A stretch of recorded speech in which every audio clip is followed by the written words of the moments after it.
Bueno, pues estamos en el aire, como quien diría, con esta charla que va a estar impartida por Alexander Carro. Vamos a cerrar pues toda una serie de charlas online que se han ido sucediendo a lo largo de este mes de abril de 2022 con motivo de la campaña de polinizadores Iberozoa 2022, segunda vez que lanzamos esta campaña.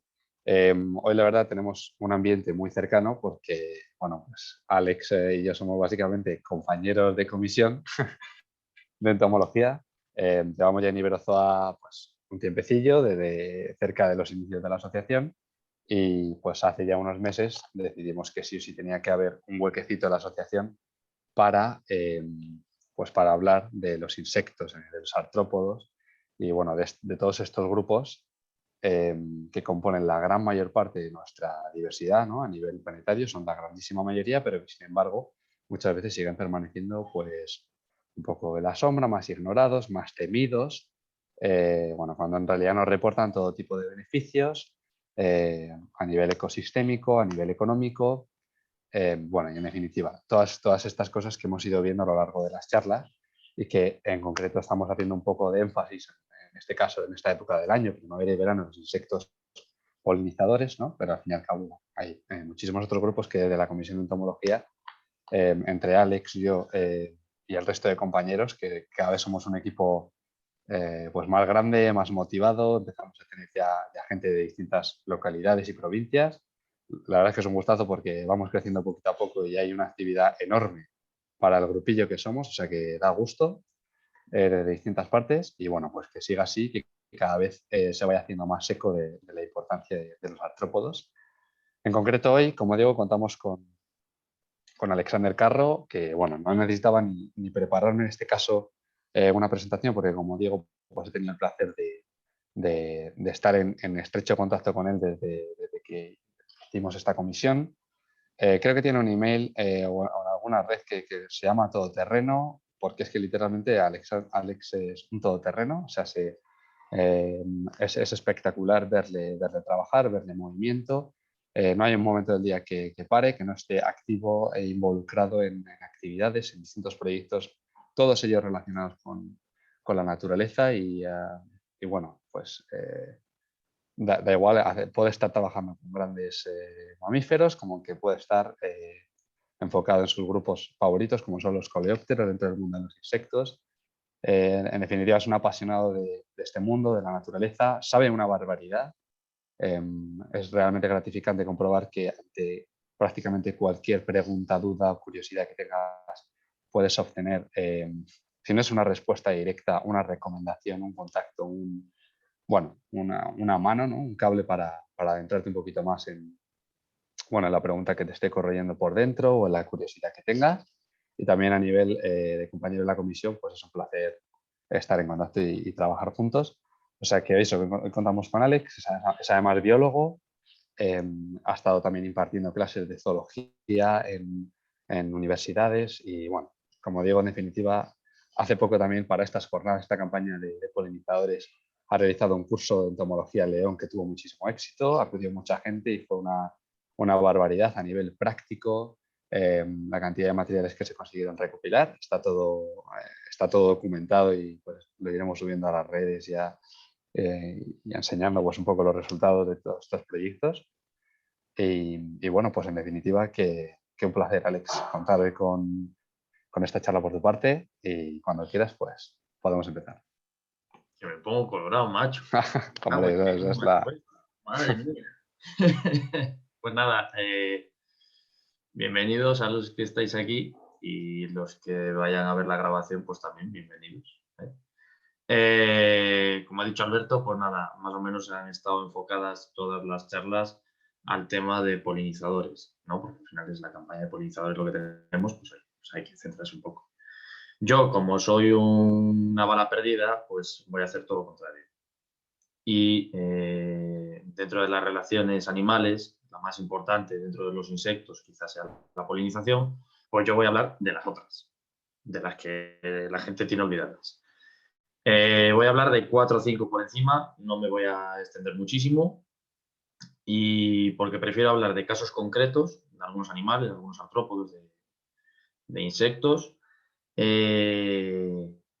muy concretas y muy interesantes, ¿vale? Entonces, casi me voy a centrar exclusivamente en eso. Bueno, ahí tenéis mis redes sociales y nada. Como os digo, empezamos. Bueno, espera, vuelvo para atrás. Empezamos ya con la primera imagen. Eso que tenéis ahí es una empusa pennata, ¿vale? Es una especie de mantis que tenemos en la península ibérica. Quedaos bien con la copla de cómo es esa imagen, porque luego vais a ver otra. Sigue siendo una empusa pennata, pero ya no va a ser igual. Y esto viene dado por la relación que tiene este insecto, por ejemplo, con su hábitat. ¿De acuerdo? Esta empusa pennata que veis aquí parece un palo. Es la mantis palo, ¿no? Se le conoce vulgarmente así. ¿Qué pasa? Que entonces, como vive en un ambiente seco, como podéis ver en la foto, de ramitas y espinas y demás, sus colores y sus formas se asemejan mucho al entorno en el que vive. ¿Vale? Es un mimetismo, vamos, clavado. Pero ahora, conforme vayamos avanzando, ya os digo, quedaos con la copla porque vais a ver una ampusa pennata que ya no es tan así. Vale, ¿qué vamos a ver? Muy sencillo, relaciones positivas, ¿vale? En la que los dos intervinientes ganan, negativas, en la que uno pierde siempre, inocuas, que vamos a ver una nada más y no me he querido meter en más, pero vamos, que hay bastantes más. Y el tema de la conservación.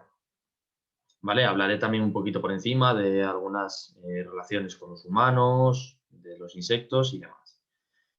¿Qué vemos en las imágenes? Vamos a empezar. Por ejemplo, esta mariposa que tenéis aquí a la izquierda mía, a la vuestra me imagino que también, es una mariposa que está parasitada por un hongo.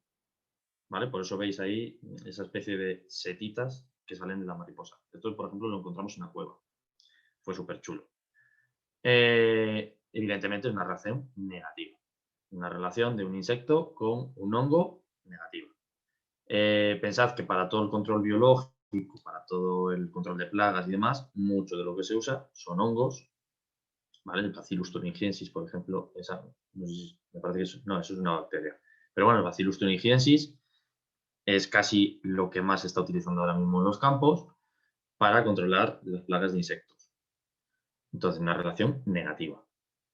Luego, si seguimos, pues nada, tenemos ahí unos cercopoideos, unos semípteros, bastante majetes y polinizadores también. Viven en las plantitas, entonces en las flores, y van polinizando. Otro hemíptero al lado y lo que tenemos al lado, y esa es la que me importa a mí bastante, ¿vale? Eso es una larva de un Capnodis tenebrionis, ¿vale? Es un escarabajo que se conoce como el escarabajo tagadro de los frutales. Es una plaga real, bastante fuerte, por ejemplo, aquí en León. De hecho, me tienen que traer unos ejemplares para preparar. Y le llaman gusano cabezón, evidentemente porque es cabezón, es que no hay que mirar mucho más. Es un tronchito con un pedazo de cabezón. Y esto en árboles frutales se mete y literalmente, pues oye, para los hoteles de insectos viene maravilloso, porque los agujeros, o sea, por así decirlo, todos los túneles y las galerías que tenemos que hacer en las cañas o en los troncos para el hotel de insectos, este ya te los hace. ¿Te mata el árbol también? Ojo, pero te está proporcionando material para el hotel de insectos. Eso que no se nos olvide. Entonces, pues nada, vamos a empezar ya con... bueno, mira, tengo una introducción. Eso, en el mundo animal, lo que decía, hay muchísimas relaciones interespecíficas, entre ellas la polinización, que es casi de lo que lleváis hablando todo el ciclo de conferencias. Y pues nada, eso, aquí vamos a hablar de las demás. Así por deciros un poquitín por encima, pues nada, los bichos que tenemos por ahí, un cerambícido, un isópodo, súper importantes, aunque no sea una relación directa entre especies, súper importantes para el tema de evitar hongos, o sea, limitar las poblaciones de hongos, por ejemplo, descomponer la materia orgánica, etc. ¿vale? Lo otro que tendríamos ahí sería un plecóptero. que está más relacionado con los usos que le puede dar el ser humano, ¿vale? El plecóptero, porque se suele utilizar para la pesca. Vale, relaciones positivas, pues evidentemente, yo os pongo ahí ya el típico polinizador en la florecita. Pues sí, la polinización evidentemente es una relación positiva. ¿La vamos a ver? No, ya la habéis visto. Así que pasamos. Vamos al mutualismo. Mutualismo es como tener un buen colega en la carrera. Yo te paso apuntes, pero tú me pasas los tuyos.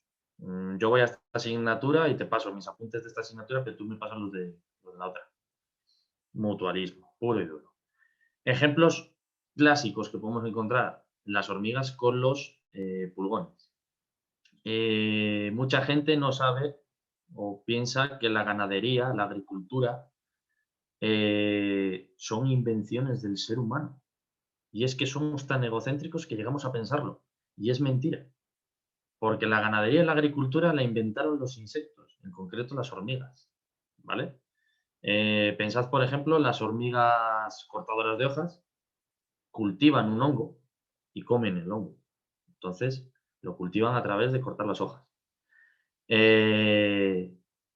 en el caso de los áfidos, de los pulgones, lo que hacen las hormigas es ordeñarlos.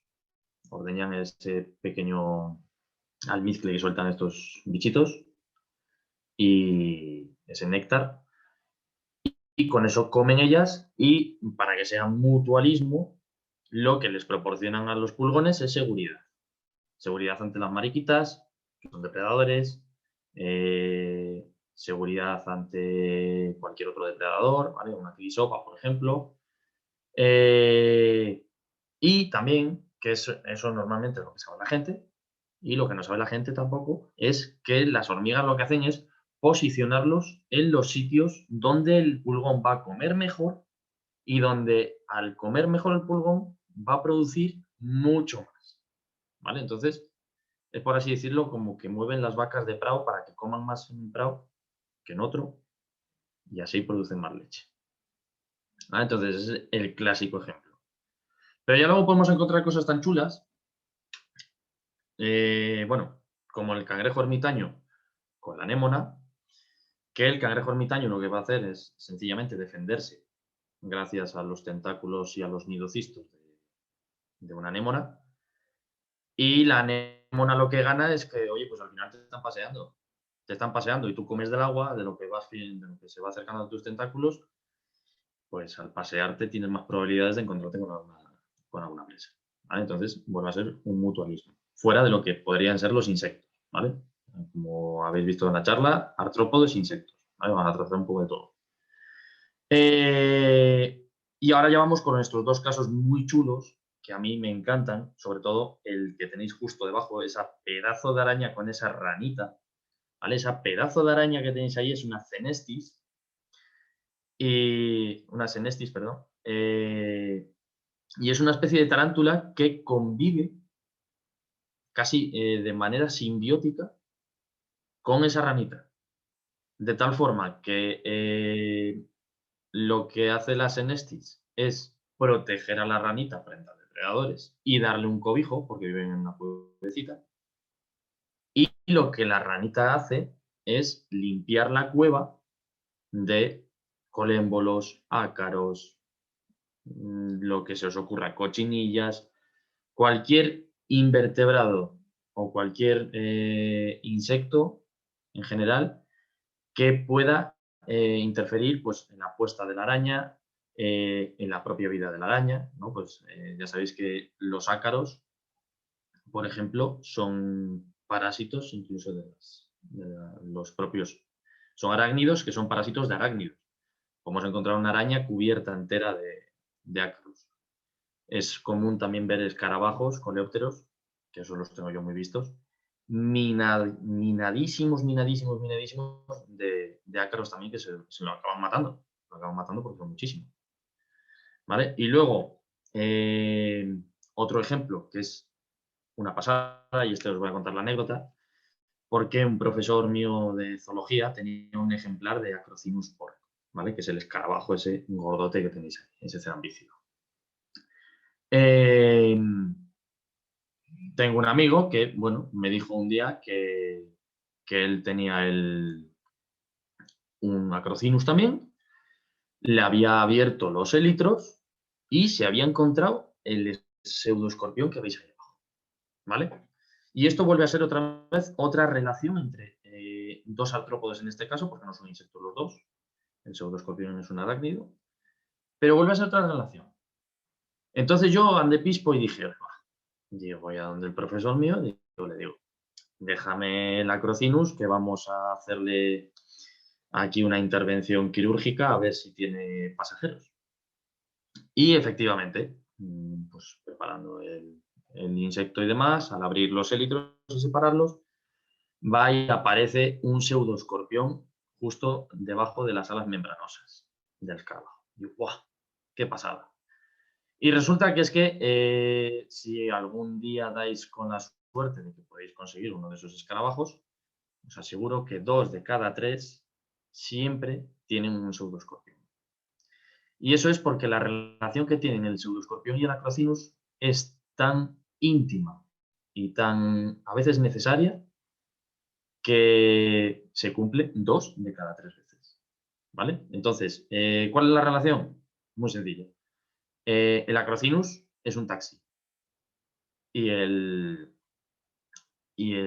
pseudoescorpión básicamente es el limpiador. Entonces, es un tipo de relación que se llama foresia, o foresis, que consiste en que el animal, hay varios ejemplos, ¿no? Pero consiste en que el animal, en este caso el pseudoescorpión, se coloca debajo de los élitros del Acrocinus y el Acrocinus al volar, al moverse, le va transportando hacia distintos otros sitios, distintos hábitats, distintos Acrocinus, ¿vale? Porque se puede incluso cambiar de Acrocinus. Y lo que gana el Acrocinus es exactamente lo mismo que estaba ganando antes la araña que estaba moviendo, ¿vale? Que le limpia. No hay ácaros, no hay, vamos, no hay nada que pueda afectar al coleóptero, ¿vale? Entonces, una relación muy, muy bonita entre esos dos bichitos. Tema de foresia, por ejemplo, y ya nos metemos así un poquitín ya de paso, ya que estamos en entomología veterinaria. En la Antártida, por ejemplo, no hay muchos insectos, pero aparecen insectos que no deberían de aparecer. Y os pongo el ejemplo de las garrapatas. ¿Vale? Las garrapatas es un arácnido, un ácaro, ¿vale? Que al final se alimenta de sangre. Poneros que los búhos nívales, esos famosos que vinieron a la península ibérica, a Cantabria y Asturias, cogen garrapatas aquí. Y que por gracia divina, que no ha pasado, consiguen volver. No van a ir a la Antártida, evidentemente, pero allá donde vuelvan, vuelven con esas garrapatas. Esas garrapatas se caen, completan su ciclo allí. ¿Vale? Pues eso es exactamente lo que pasa en el Ártico, por ejemplo. Van las gaviotas con garrapatas, las garrapatas se caen y dentro de la entomofauna que podemos encontrar en los polos están las garrapatas por causa-efecto de las gaviotas que se las han llevado. ¿Vale? Entonces es otra vez una foresia. No es una foresia como tal porque no hay ningún tipo de mutualismo, simplemente es un parasitismo de la garrapata, pero o sea, al final solo gana la garrapata. La garrapata come y la garrapata viaja. Vamos, es que te dan todo servido. O sea, terrible. Entonces, ya si pasamos a otro tipo de relación, ¿vale? Mutualismo, como digo, hay un montonazo de ejemplos de mutualismo entre artrópodos, pero muchísimos. Si os ponéis a brujulear por Google, podéis echar una semana y media o más, ¿vale? Solo buscando. Pero bueno, como no me puedo parar mucho en todo, os cuento unas pocas y seguimos. Comensalismo. Vuelve a ser algo, una relación positiva. Positiva a medias, ¿vale? Y en este caso, os pongo un poquitín un repertorio de todo. Básicamente es un animal o un insecto, en este caso un artrópodo, que utiliza o se sirve de otros para su propio bien, sin causar mal a los de los que se está aprovechando. Vamos, el típico amigo gorrón que te viene a casa, se tumba en el sofá, se come tu comida, pero luego se marcha dejando otra vez la comida. Pasa por el súper y lo vuelve a dejar donde estaba. ¿Vale? Más o menos. Entonces, tenemos varios ejemplos. Los tres que tenemos en la esquina derecha son ejemplos de que esos animales, en concreto estos dos lepidópteros y ese coleóptero, necesitan de otros artrópodos para cumplir su ciclo. ¿Vale? De tal forma que la Cherontiatropos, que es la mariposa que tenéis ahí central, la mariposa de la calavera, necesita de una colmena de abejas, igual que la aceitera que tenéis al lado, para completar su ciclo, ¿vale? Entonces es normal que un apicultor, cuando vaya a abrir las colmenas, le salga semejante bicho volando de estos que estaba dormido ahí en la colmena, ¿vale? Realmente no hacen ningún mal, simplemente pasan allí un tiempo. La aceitera sí. La aceitera es un coleóptero que tiene un ciclo bastante complejo, bastante difícil, y parte de su ciclo se transfiere a que tiene que comer larvas de abeja y cera. Entonces, lo que hacen es subirse a lo alto de una ramita, de una planta, y cuando la abeja está haciendo su ejercicio de polinización, se agarra a sus patas, va con ella hasta la colmena, entra a la colmena y allí acaba de completar el ciclo. Eso lo hace la larva de la aceitera. Entonces, si veis una aceitera, yo siempre digo, el tema de conservación, estas cositas, que las colecciones entomológicas son muy golosas, hay bichos que por dificultad de ciclo casi valía más no cogerlos. Se puede hacer una colección entomológica fotográfica. Ya hay muchas colecciones entomológicas que se están perdiendo y se están tirando a la basura porque nadie las mantiene. No hay necesidad de seguir matando bichos, por decirlo. ¿Vale? Y luego la que tenéis arriba es el lepidóptero, es la hormiguera, la mariposa hormiguera, que sencillamente la larva hace exactamente lo mismo. Segrega unas feromonas que confunden a las hormigas y las hacen pensar que, oye, esto es nuestro. Ah, pues oye, oler huele a ello. Esto huele a que es de casa. Vamos, como cuando encontráis una camiseta, la oléis así y dices, oye, esto huele al suavizante de mi mamá. ¿Será mía? Pues efectivamente. Entonces cogen las hormigas, se la llevan a la cueva, bueno, a la cueva, al hormiguero, y allí la mantienen. La mantienen y allí es donde la mariposa acaba el ciclo y acaba saliendo prácticamente como una mariposa. Vuelve a ser exactamente lo mismo. Se está aprovechando sin causar ningún problema para completar su ciclo. ¿Vale? Y luego, aquí tenemos tres casos curiosos. Uno que es un comensalismo cogido por las pinzas, ¿vale? Que es el caso del pájaro del pito real. El pito real es un animal que, como el arrendajo, que también es otro ave, lo que hacen es tirarse en plancha, o sea, de cabeza, en los nidos de formica rufa, que es una hormiga bastante puñetera. Entonces, lo que ocurre es que, o sea, para lo que lo hacen es molestar a las hormigas con una posible destrucción de su hormiguero para que las hormigas salgan. Lo que hacen es torcer el gáster por delante del abdomen, justo por delante de la cabeza, y empiezan a disparar chorros de ácido fórmico. Y entonces el pájaro, el arrendajo y el pito real, pues nada, se quedan en su bola, frotándose bien con el pico, con las alas, porque lo que están haciendo es desparasitarse con el ácido fórmico de las hormigas. ¿Vale? Entonces es un poco el baño, la hora del baño del pito real y del arrendajo. Eso en pinares normalmente que se ven los nidos grandotes de formica rufa, si hay pito real o arrendajo es muy fácil verlo. Es un espectáculo. Verles cómo se bañan con las hormigas, con el ácido fórmico y se van quitando garrapatas, pulgas, lo que tengan, sobre todo ectoparásitos. Y luego, lo que tenéis justo en el centro, salimos ya de lo que son los insectos y tenemos, ese no es el cangrejo, pero bueno, Tenemos un crustáceo, un cangrejo, ¿vale? Y una esponja, y es la bella historia. Esa esponja que tenéis ahí es una esponja que los novios japoneses se regalan como muestra de amor, por así decirlo. Como promesa de amor eterna, básicamente. ¿Por qué? Muy sencillo. Porque hay una especie de cangrejo que lo que hace es cuando es pequeñito, se mete una pareja dentro de la esponja y quedan juntos allí, se reproducen y demás, todo allí dentro de la esponja, ¿vale? Entran por esos poros que veis y quedan ahí. ¿Qué pasa? Que ese cangrejo va creciendo, tanto la hembra como el macho. Y llega un momento en el que no pueden salir de la esponja. Y es en ese momento en el que quedan atrapados dentro de la esponja y solo pueden cumplir su ciclo dentro de la esponja porque no pueden salir.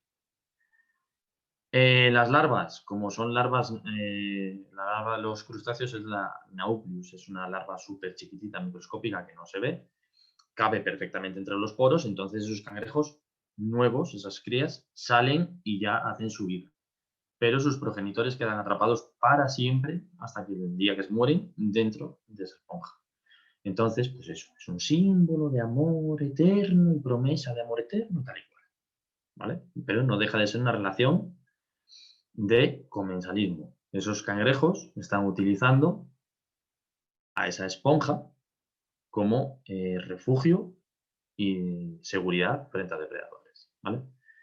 Y el último y más gracioso que os he puesto aquí es el Blaps. El Blaps, a mí como entomólogo, es uno de los escarabajos que más me gusta. ¿Por qué? No sé por qué, pero es súper gracioso como anda, es súper gracioso lo grande que es, lo torpe que es y súper chula la relación que tiene con los ratones. Y esta es bastante desconocida. Esta hay poca gente que la sepa. Y es que no es que tenga una relación directa con el ratón, más con nosotros, pero sí. Porque estos cabroncetes, si me permites la palabra, estos cabroncetes lo que hacen es comerse el veneno de las ratas. Cuando echáis veneno para ratones, para ratas, en un almacén, da igual, en cualquier sitio, donde puedan acceder los blabs lo que van a hacer es comerse ese veneno de rata, evitando que cumpla su función de matar ratas, ¿vale? Entonces, no es raro, porque yo lo he vivido, abrir una caja, las cajas de seguridad donde pones el veneno de los ratones y que te salgan 20, 30 blabs y veas la pastilla esa gorda roja, pues que no queda casi ni las miguetillas.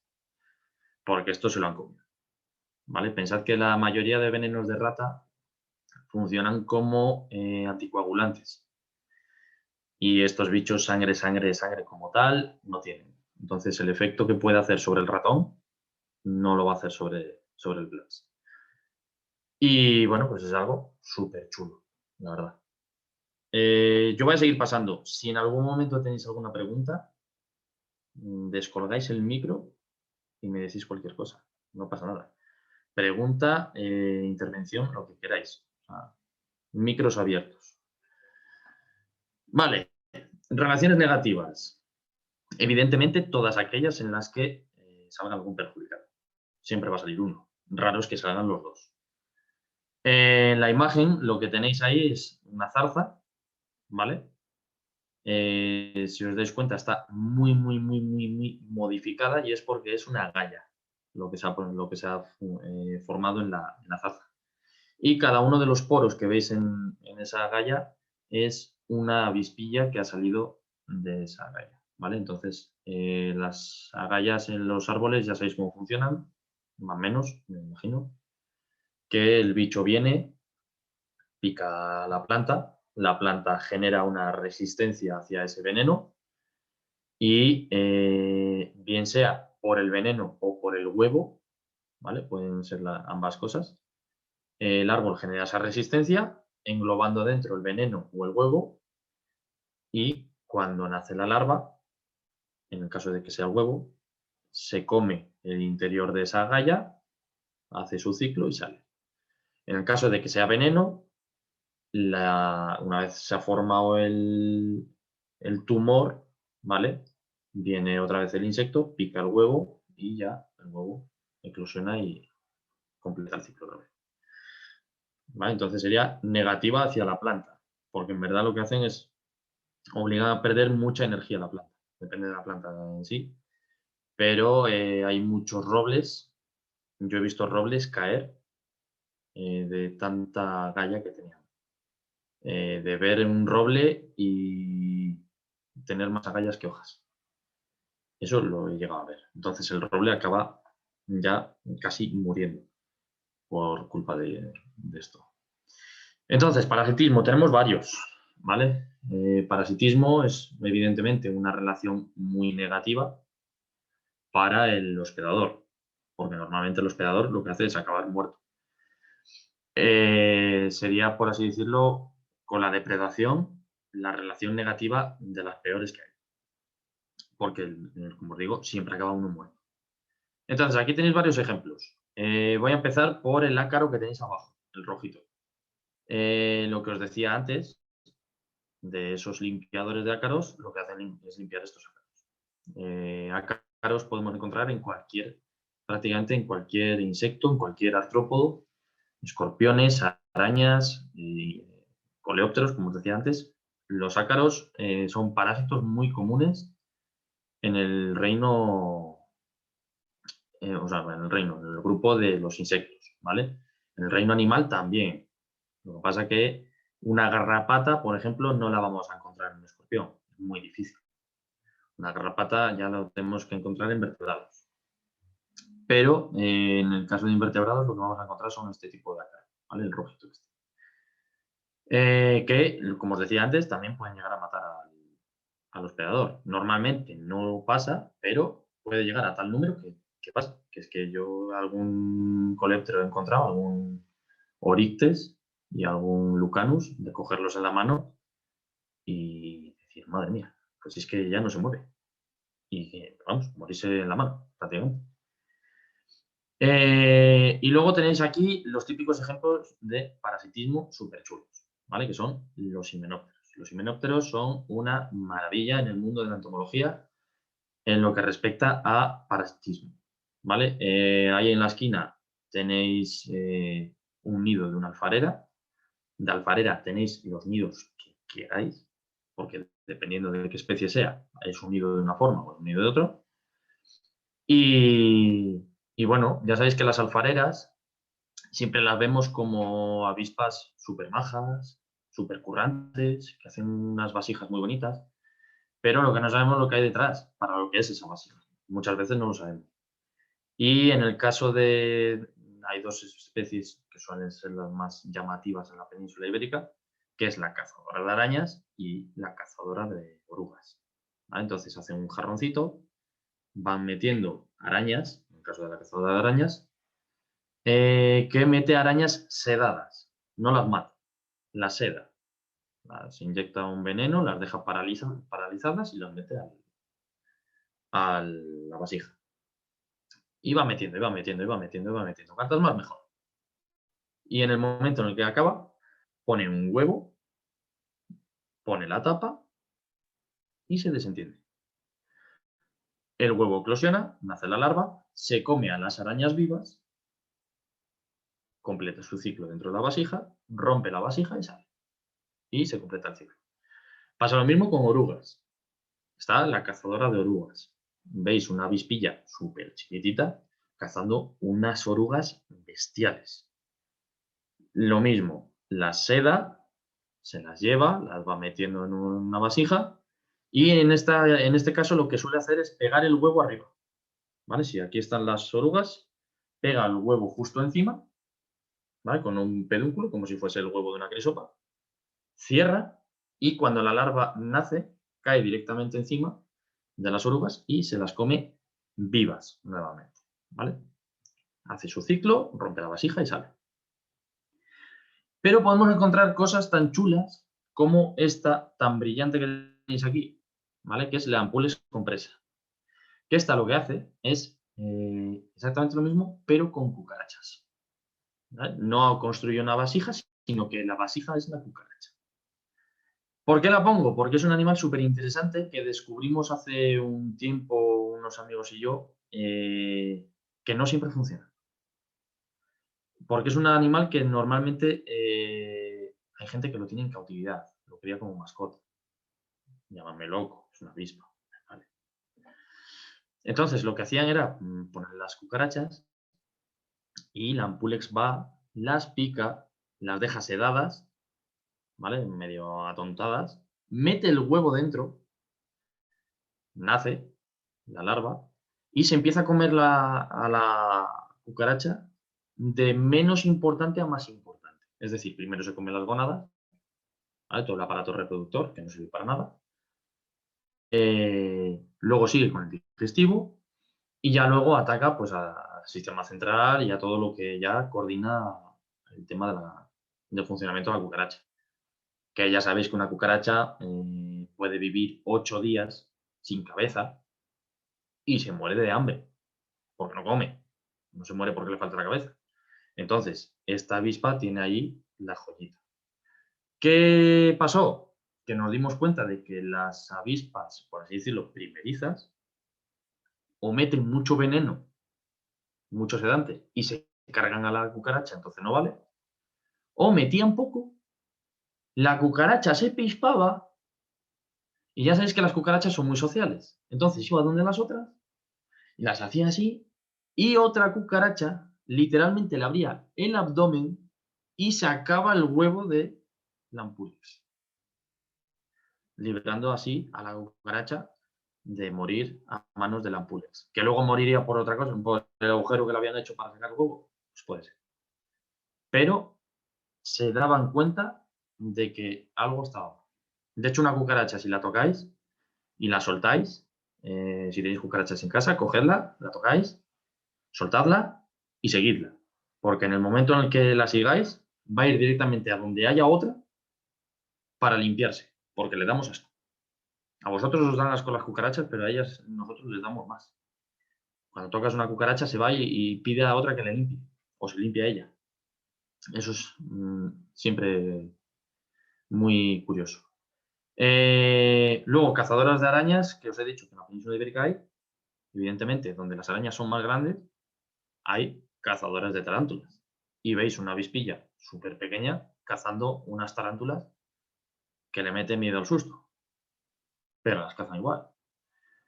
Y luego tenéis abajo un ejemplo muy clásico de aquí de la península ibérica que se está utilizando como control biológico de Pieris brassicae. La Pieris brassicae es la mariposa blanca de la col que vemos volando en los campos día sí, día también, ¿vale? Eso que tenéis ahí abajo es la oruga. Y esta avispilla es del género Cotesia y hace exactamente lo mismo que venimos hablando. Lo que hace es picar a la oruga, meter los huevos y las larvas por dentro se van comiendo a la oruga. Llega un momento en el que la oruga aún, vamos, se supone o se presupone que sea por cierto control mental que ejerce la larva sobre la oruga, empieza a generar una seda y esa seda le sirve a las larvas de Cotesia para hacer el capullo, hacer la metamorfosis y eclosionar. ¿Vale? Entonces quedaría la imagen esa que tenéis ahí de la oruga con esos huevillos amarillos. ¿Vale? Algo os iba a decir yo de esto y se me ha olvidado. Pero bueno, se suele utilizar, como os digo, de control biológico y funciona muy bien, pero muy bien, ¿vale? Y creo que ya pasamos a la siguiente, que sería evidentemente la depredación, como os decía, ¿no? Depredación podría estar aquí hablando, no sé, 40 horas, más, porque depredadores os podéis figurar los que hay en relaciones de depredación en el mundo de los insectos, de los artrópodos. Pero bueno, os pongo aquí 4 ejemplos. Luego, si queréis, abrimos micros y me contáis experiencias, cosas así de insectos que hayáis vivido y tal. Porque yo, por ejemplo, de avispa cazadora de arañas que decíamos antes, sí que viví en su día de estar comiendo yo y caérseme en el plato una avispa con una araña. Y decir, hostias, ¿qué ha pasado aquí? Yo eso no me lo como. Y salir la avispa como buenamente pudo del plato, tirando de la araña medio groggy, llevársela y al tiempo descubrimos que en toda la margen de la ventana pues había pues, en torno a 20, 30 vasijas de arañas dentro de las vasijas con el huevo de la avispa cazadora de arañas, ¿vale? Tema de predación, pues encontramos cosas muy chulas, como la hormiga león. Esa larva que tenéis ahí, el adulto, por ejemplo, no se parece casi en nada, por no decir que no se parece en nada, ¿vale? Es un neuróptero, como una crisopa, y esta lo que tiene curioso es que la hormiga león lo que hace son unos conos en la arena, vienen las hormigas, está especializada en cazar hormigas, la hormiga se cae en el cono, intenta subir, se resbala con la arena y esta le va tirando arena hasta que se va resbalando más y acaba cayendo en las fauces esas que veis que tiene, ¿vale? Y cierra en modo cepo y ya de ahí no sale nadie. Luego, por ejemplo, tendríais el caso de los redúvidos, ¿vale? Los chinches. Chinches, cuando vayáis al campo, tenéis que aprender a diferenciar entre los redúvidos y los pentatomios, por ejemplo, ¿vale? Sería lo más clásico. Las que tienen forma de escudete, que suelen ser verdes o marrones, la que vimos al principio, pues esas son picadoras de plantas. Entonces a nosotros es muy difícil que nos haga algo. Pero eso que tenéis ahí es un redúvido y los redúvidos son chinches asesinas. ¿Vale? En este caso es una Platymeris bigotatus, que es una especie africana, pero que yo la suelo utilizar mucho cuando doy cursos y cuando doy charlas y demás, porque el rostro, ¿vale? Que es ese aparato picador que tienen, en el caso de estos redúvidos es muy característico y muy exagerado. Tiene un pico muy grande. De hecho, tengo por ahí 5 o 6 por ahí guardados, que son los que suelo utilizar para estas cosas en vivo. Y tienen la capacidad de lanzar el veneno, que eso es bastante curioso, ¿vale? Para cegar animales más grandes, que no van a ser sus presas, disparan el veneno e intentan dejarles un poco ciegos. Pero son depredadores de emboscada.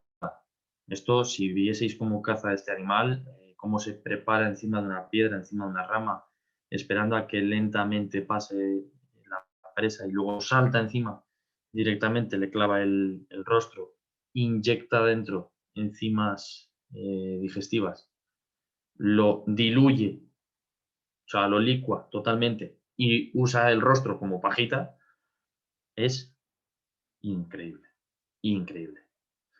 ¿Vale? Por ejemplo, caza mucho cucarachas. La Platymeris bigotatus, cuando se tiene en cautividad también, se le da mucha cucaracha. Y ya os digo que es una maravilla verlo. Luego, por ejemplo, tenemos una mantis, esa mantis que tenéis ahí en la esquina, que intenta, junto con Statosoma tiaratum, que es un fásmido, no tiene absolutamente nada que ver, cuando son ninfas, en el caso de los estatosomas y en el caso de esta mantis cuando son adultos, se intentan parecer a las hormigas, porque con las hormigas normalmente sí que me estoy dando cuenta de que en toda la charla pues hemos hablado mucho de animales que comen hormigas, que utilizan a las hormigas, pero pocos animales hay que les den cera a las hormigas o que se atrevan con ellas. Entonces, el parecerse a una hormiga te puede salvar la vida. Sobre todo porque no te maten las hormigas propiamente dichas.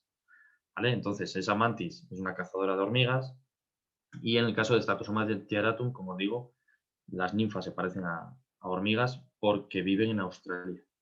Y es que en Australia las hormigas, si ya aquí son jodidas, en Australia no quiero saberlo. En Australia te muelen a palos a ti.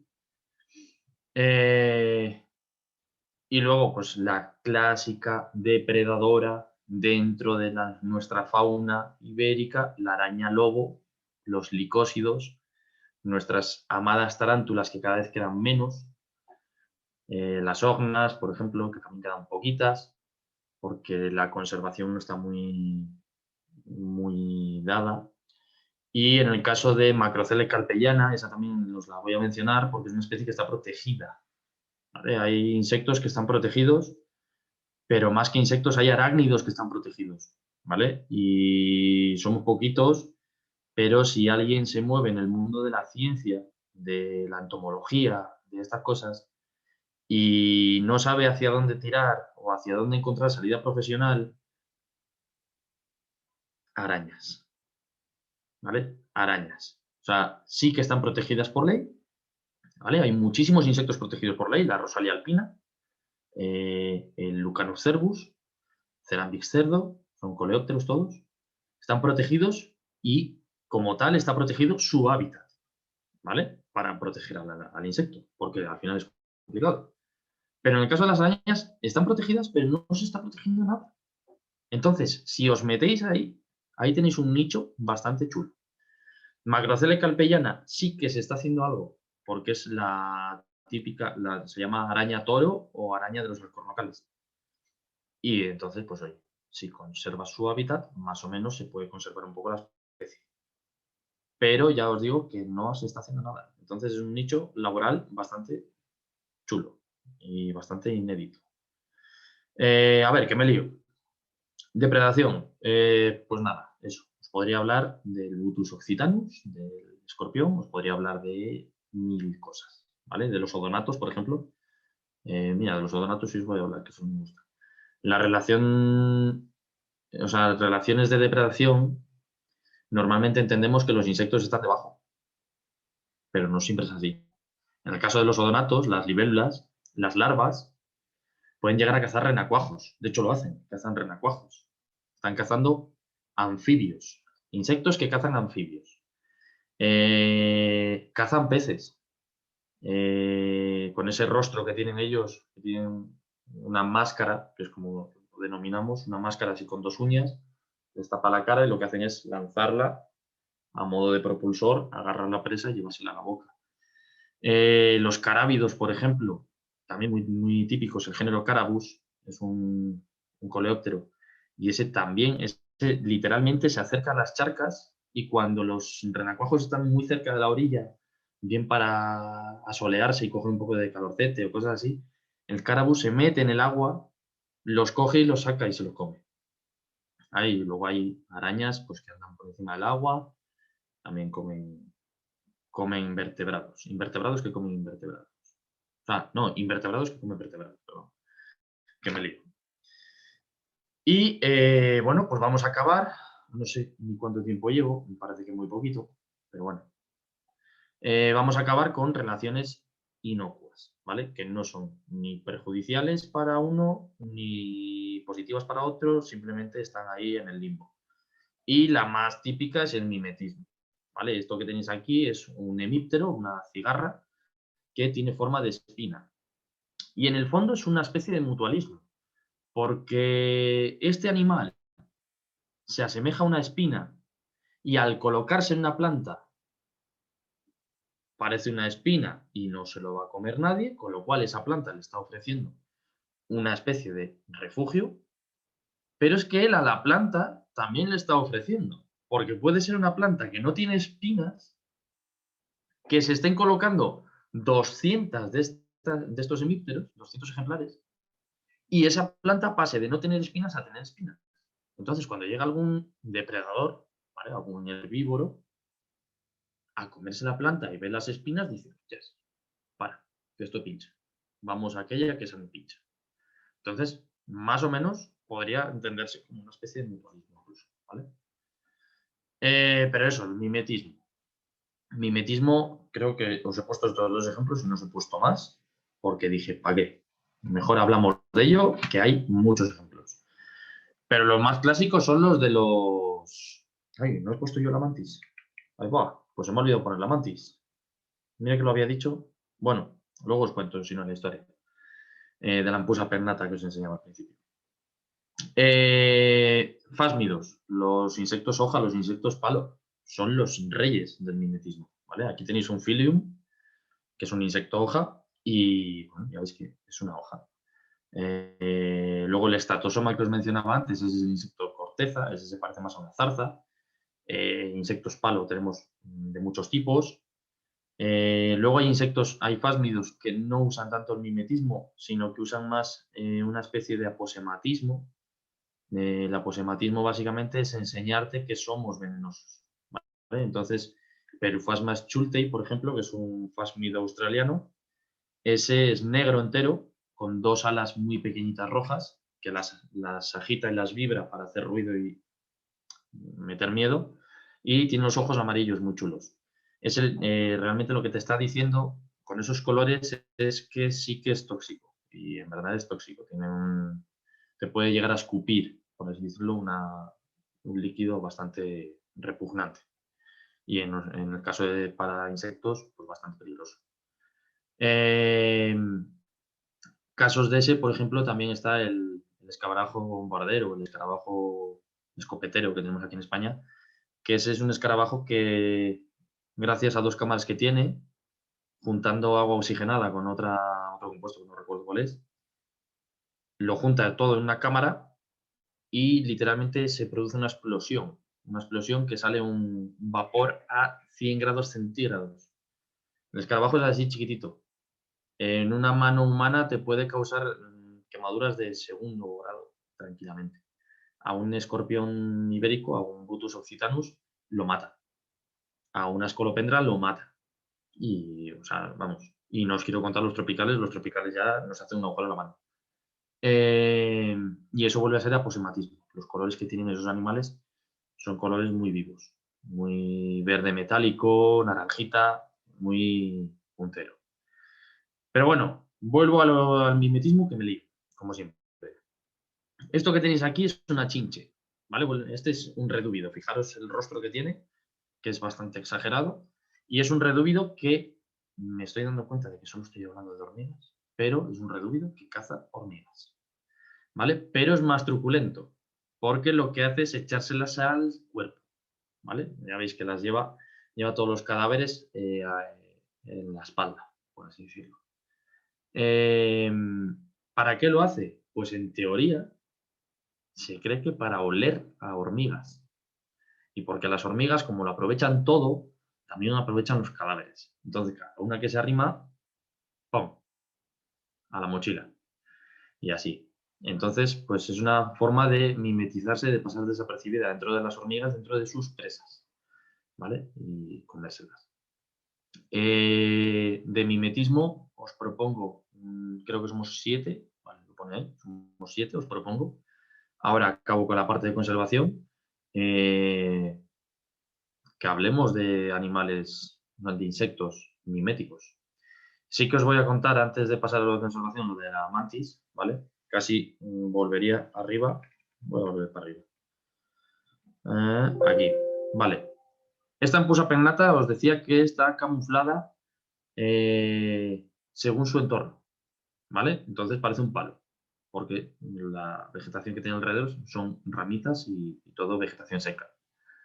¿Qué pasa? Que yo llegué a encontrar aquí en León con un grupo de amigos en pusas pennatas, que bueno, aquí en León y en otros muchos sitios, las hay.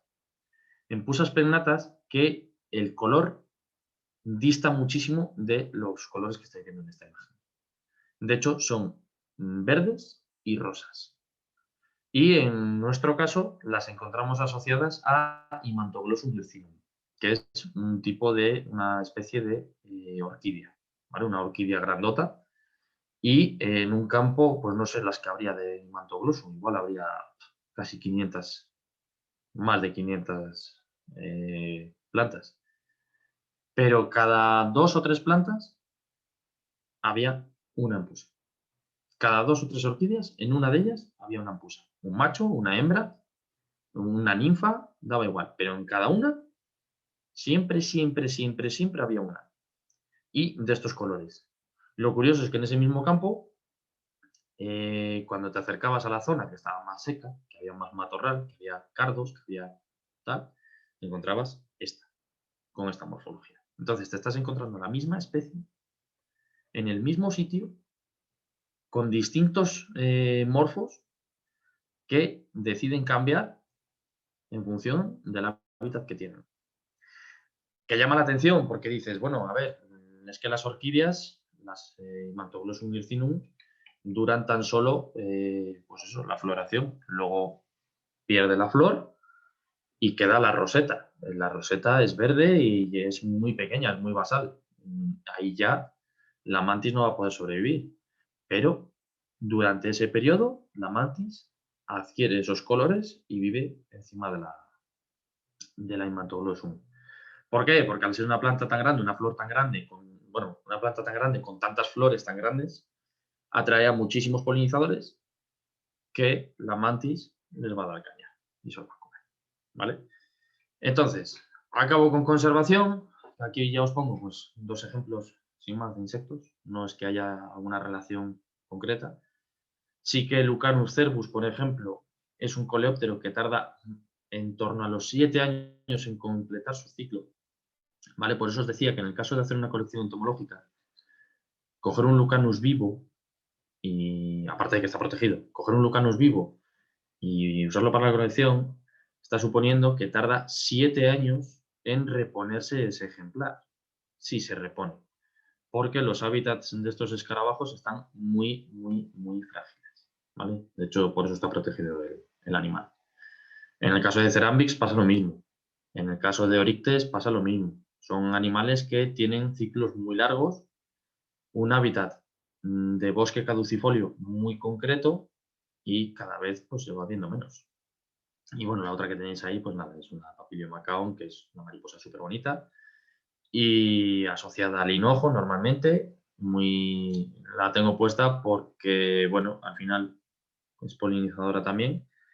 Y en todos los jardines de mariposas y hoteles de insectos que se fabrican alrededor del mundo, alrededor de España, ¿vale? De la península ibérica, puede aparecer. Si plantamos hinojo, ruda o alguna cosa de estas, aparece. ¿Vale? En el de León, por ejemplo, ya lo hemos visto. Entonces, tema de conservación es lo que os digo. ¿La polinización es importante? Sí. ¿Es importantísima? Sí. Muy importante. Casi, y sin casi. Si la polinización desapareciese mañana, ¿vale? Todos los polinizadores desapareciesen mañana, no es la típica frase esa de, no, si desapareciesen las abejas. No, si desaparece la abeja, la apis mellifera, si desaparece la apis mellifera es una putada. Pero no pasa nada. Hay muchísimos más polinizadores en el mundo. Muchísimas más especies de abejas. Muchísimas más especies de abejorros, de coleópteros. Hay incluso que siempre nos ceñimos, por lo menos, a ver, nosotros somos entomólogos, pues nos toca ello, ¿no? Que siempre pensamos que los polinizadores son invertebrados. Tenemos murciélagos, tenemos ratones, tenemos aves, tenemos un montón de fauna, de vertebrados. Por ejemplo, el lagarto ocelado, su relación con ¿el lagarto ocelado era? No, bueno, me estoy confundiendo. Es que ya mezclo charlas y ya me lío. Pero bueno, no sé si era un mirlo o era el lagarto celado, con las semillas, los frutos del tejo, se los comen, caminan y al defecar van plantando tejos. Y así se forman las tejedas, por ejemplo. Entonces, toda esa relación, ¿vale? La relación de la polinización con todos los insectos es muy importante. Pero todas las que hemos visto hoy aquí, ¿vale? Quizá las más importantes, las primeras, son importantes. Son importantes. La depredación, al fin y al cabo, siempre va a ser importante, pero el mutualismo o una especie de simbiosis o alguna cosilla así, siempre, siempre es bastante importante. Porque en el momento en el que de esas 2 especies desaparezca una, la otra va detrás. Es al final la historia de la vida. Eso funciona así y así es. Las especies paraguas que conocemos en ecología, las especies clave son animales o especies concretas que si desaparecen, desaparece todo con ello. ¿Vale? Entonces, pues nada. Acabo aquí. Ahora micros abiertos. Contadme cosas, por favor, lo que queráis. Y espero que os haya gustado. Un poquito así por encima todo esto. 4 historias de bichos. Y nada, un placer haberos tenido aquí. Alberto, te doy la palabra. Bueno, Alex, un gustazo, ¿eh? De nuevo, una vez más.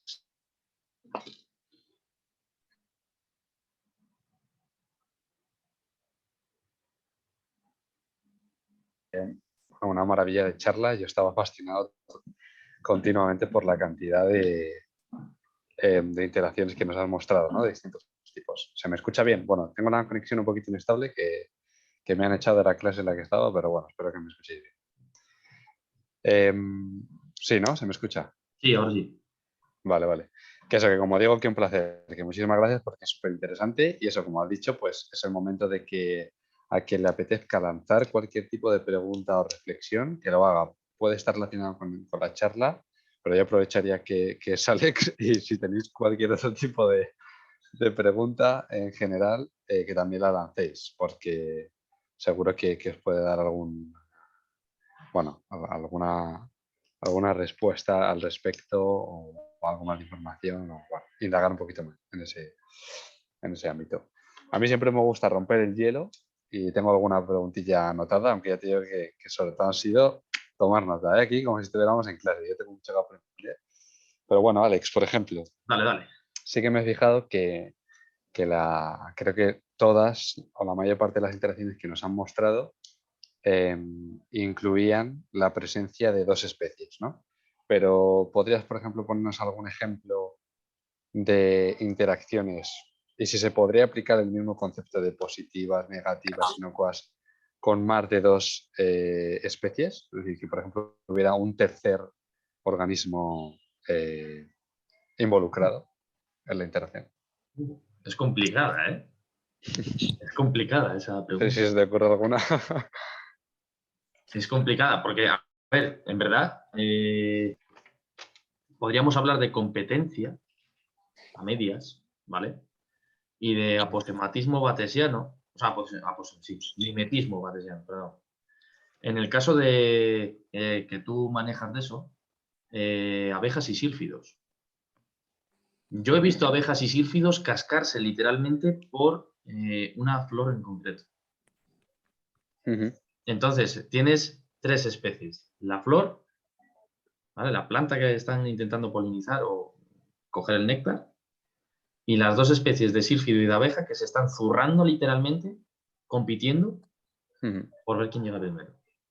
Y te puedo decir ahora mismo quién gana, porque también lo vi.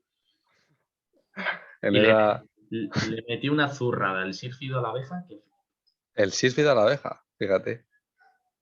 pero... No se andan con. No se andan con Y luego chiquitas. los asílidos, por ejemplo, los asílidos siempre Sí, bueno, esas son.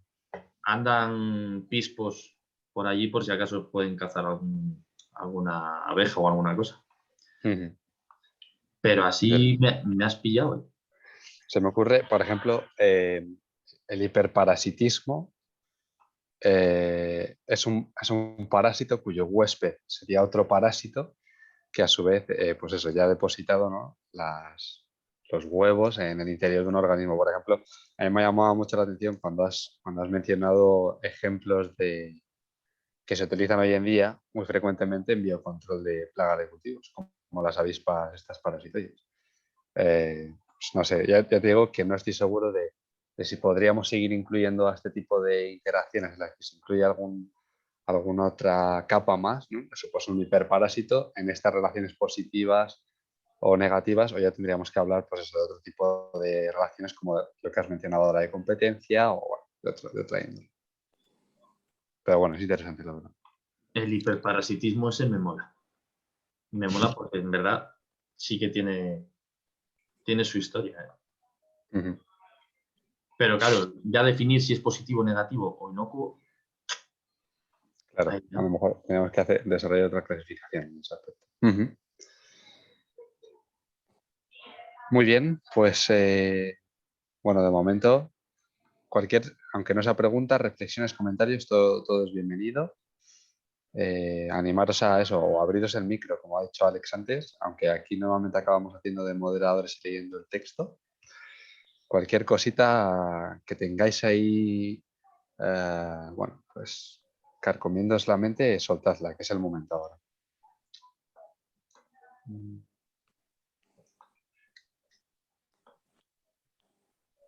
Bueno, Soledad pregunta, bueno, dice, muy interesante, Por ejemplo, pregunta qué métodos se utilizarían pues, en el campo o a nivel de investigación para estudiar las relaciones entre estos insectos o entre estos artrópodos. Cómo llegamos a descubrir, supongo, estas rutas de mutualismo, relaciones positivas, negativas, inocuas, etc. Al final yo creo que eso se basa casi exclusivamente en la observación. De que vayas a muestrear, pues ponte por caso, que vayas a muestrear, o bueno, que te encuentres como me pasó, ya saco anécdota, te encuentres una oruga de Aglaisio, de la mariposa pavo real, te la lleves para casa todo ilusionado diciendo, joder, pues voy a sacar unas fotos, luego la suelto. Cuando la vas a soltar, te dices, hostia, no la puedo soltar. Que ha hecho la crisálida y se ha pegado a la tapa de la caja, de una caja como esta. Y yo, pues nada, yo pues ya pues la guardo ahí y ya cuando salga. Y para mi sorpresa, yo esperando ver una Glaisio preciosa y súper bonita, me salen 4 moscas. Me salieron 4 moscas, 4 sarcofágidos que dije, pero bueno, ¿y esto qué? ¿Esto dónde sale? Y vi Qué un bueno. agujero hecho en la crisálida y nada, que habían salido 4 moscas. Entonces ahí ya vas a base de simplemente observar, te das cuenta de que existía una relación de parasitismo entre esa mosca y la Glaisio. Que de hecho todavía estoy dándole caña a ver si consigo identificar bien la mosca La mosca, ¿no? La especie. y hacer una publicación así un poco chula. Sí. Pero vamos, que es algo que al final campo, campo, campo, campo y campo. Y ver que una araña así de gorda vive con una rana y a la rana no le hace nada. Pero si te acercas tú, te purga. Bueno, a mí eso me ha dejado loco, ¿eh? El ejemplo de, de la araña y la rana no lo había visto nunca, Alex. Me ha dejado boquiabierto, la verdad. No tenía ni idea. Muy bueno, muy bueno. Bueno, tenemos por aquí un comentario, una anotación muy buena por parte de Nerea. Bueno, Ana Rafia ha dicho primero, muy interesante y muchas gracias por la exposición. Y Nerea comenta que no le ha quedado totalmente claro si el caso de la empusa pennata, de la mantis, cambia de color el mismo individuo dependiendo del ambiente en el que esté o si hay individuos de un color u otro, pues dependiendo de su región o donde se sitúa en la vegetación de los alrededores. Vale, a ver, esto funciona de la siguiente forma. Todos los insectos, por lo general, en el caso de... Me voy a ceñir solo a fásmidos y a mantis, que es lo que más se nota, ¿no? Tienen distintas mudas. En el mundo de la terrariofilia, cuando tienen fásmidos en terrarios y tal, pues se habla de L1, L2, L3, L4, L5 y ya adulto. ¿Vale? Pues en cada L, por así decirlo, en cada fase, en cada estadio de ninfa, el animal se puede adaptar al entorno.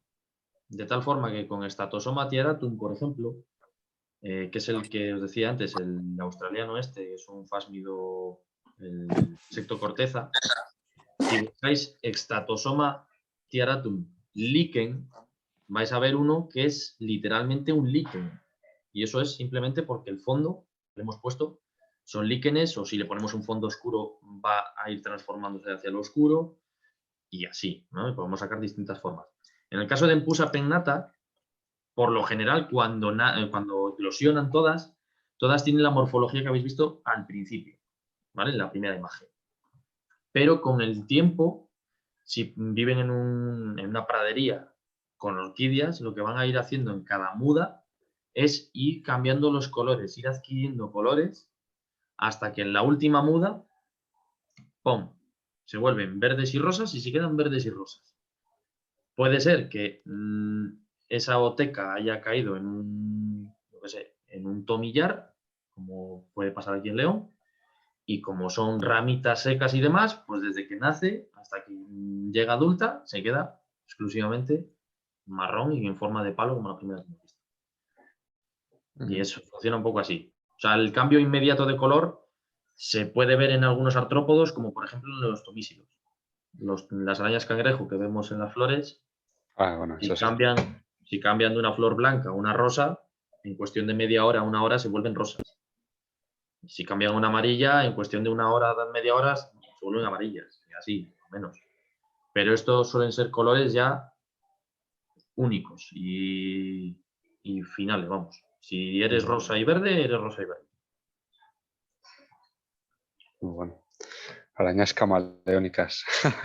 Bueno, dice Nerea, gracias. Muy buena la charla. Yo también he sido una de las que ha tomado apuntes. Ahí estamos, Nerea. Eso es. Hablando de colores que estamos hablando ahora. El azul no existe. Eso es lo que te iba a preguntar, justo. Digo,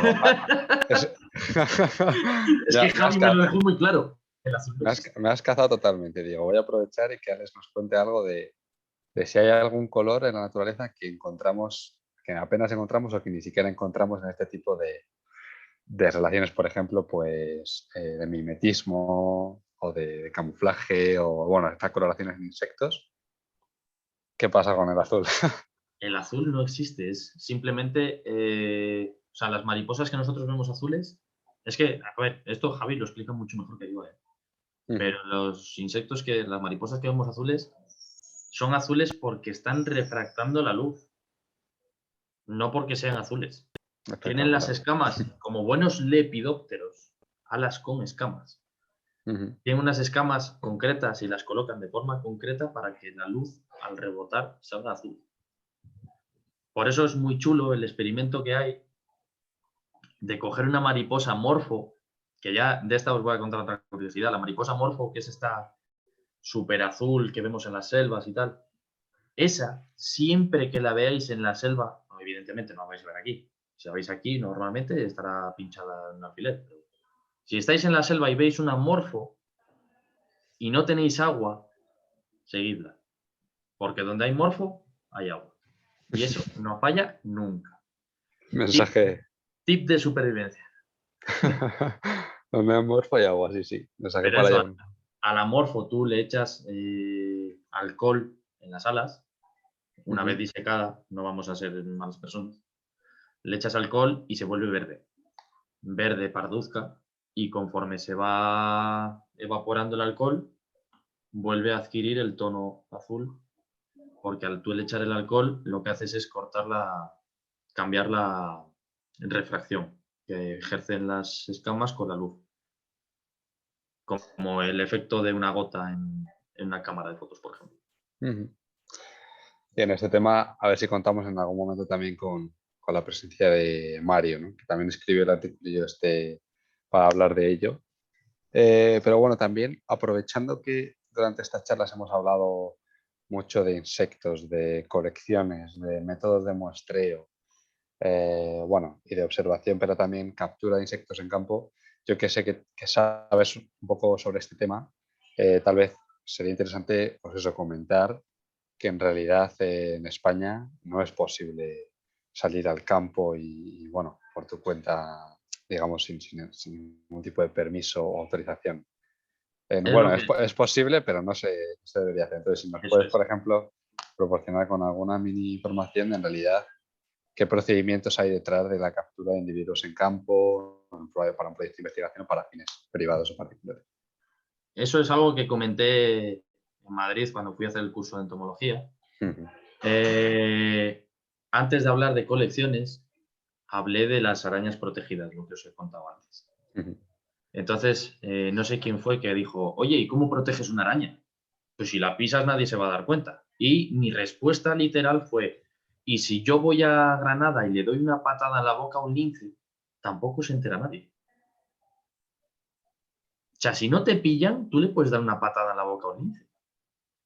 Si le pillas.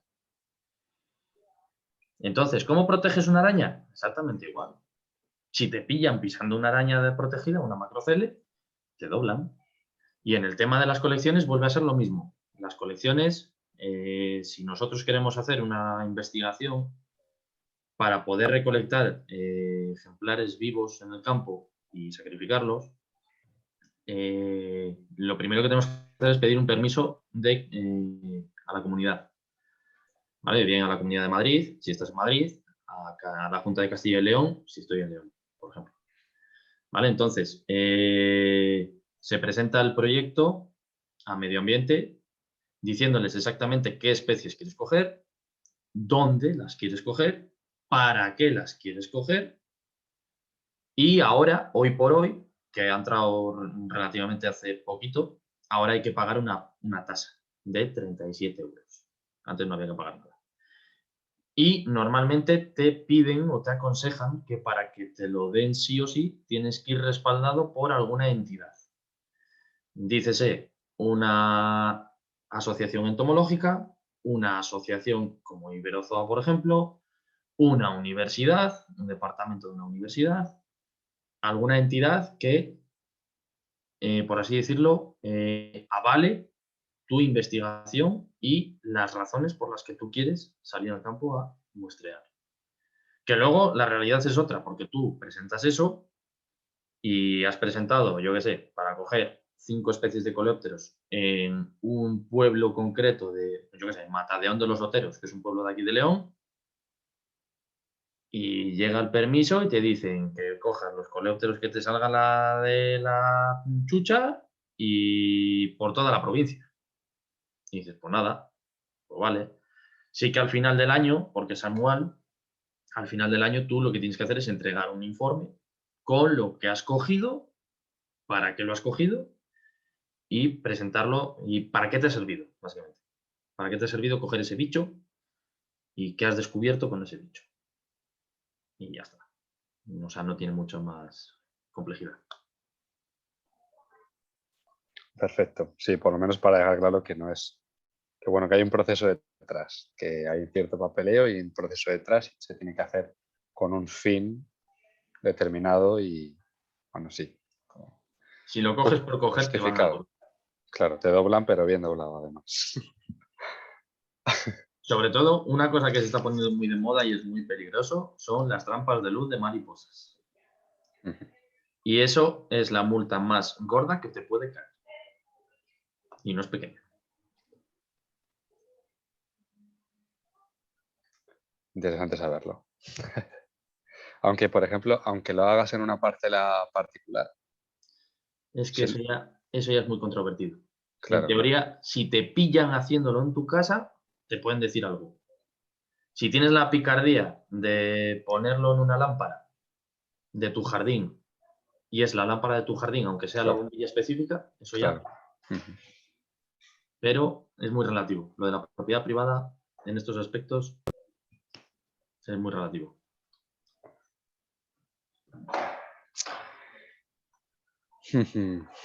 Muy bien, de acuerdo. Bueno, no tenía intención de hacerlo a corto plazo, pero, pero está bien saberlo.